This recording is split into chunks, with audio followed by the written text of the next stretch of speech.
Hello मैत्रिणींनो, आज आपण बघूया पालक भाजीची रेसिपी। सर्वात अगोदर भाजी धुवून घेऊया, त्यानंतर बारीक चिरून घेऊया। भाजी शिजण्यासाठी पाणी गरम करून घेऊया उकळी फुटेपर्यंत।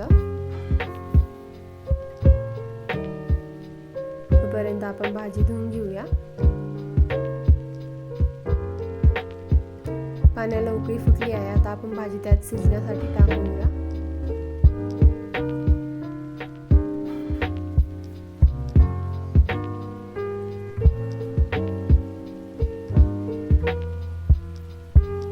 भाजी व्यवस्थित 10 ते 15 मिनिट शिजू द्यायची। तोपर्यंत आपण मसाला काढून घेऊया। मसाल्यासाठी थोडासा लसूण, बाकी लसूण आपण फोडणीसाठी ठेवूया। मसाल्यासाठी जिरे, मिरची व शेंगदाणे मिक्सरमध्ये काढून घेऊया। आता आपण यात बेसन पीठ ऍड करूया।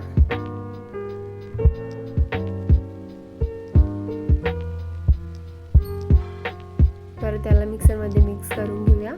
आता आपली भाजी शिजून तयार झाली आहे, आपण पातेल्यामध्ये काढून घेऊया।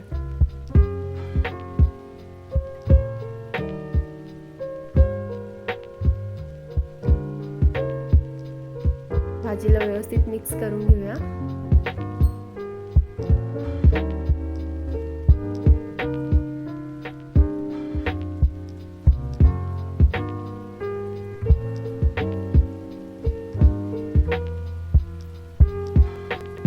आता आपण काढलेला मसाला आपण भाजीमध्ये मिक्स करून घेऊया।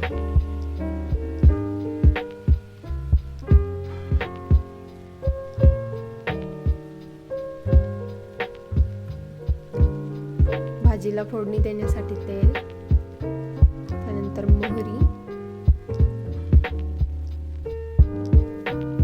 त्यानंतर जिरे। मोहरी व्यवस्थित तळल्यानंतर आपण जिरे टाकूया।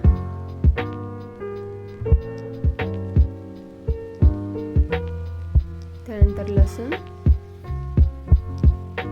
आणि थोडंसं मीठ, चवीनुसार मीठ ऍड करून घेऊया।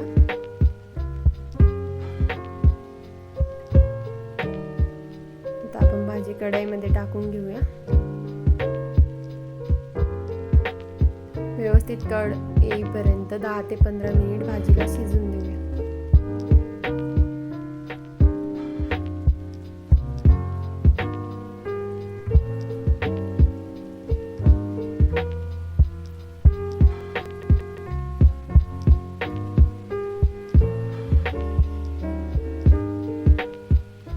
आता आपल्या भाजीला कड आला आहे, भाजी शिजून तयार आहे। व्हिडिओ आवडला तर व्हिडिओला लाईक करा व नवीन अपडेटसाठी चॅनलला सबस्क्राईब करा। भाजी खाण्यासाठी तयार आहे। Thank you.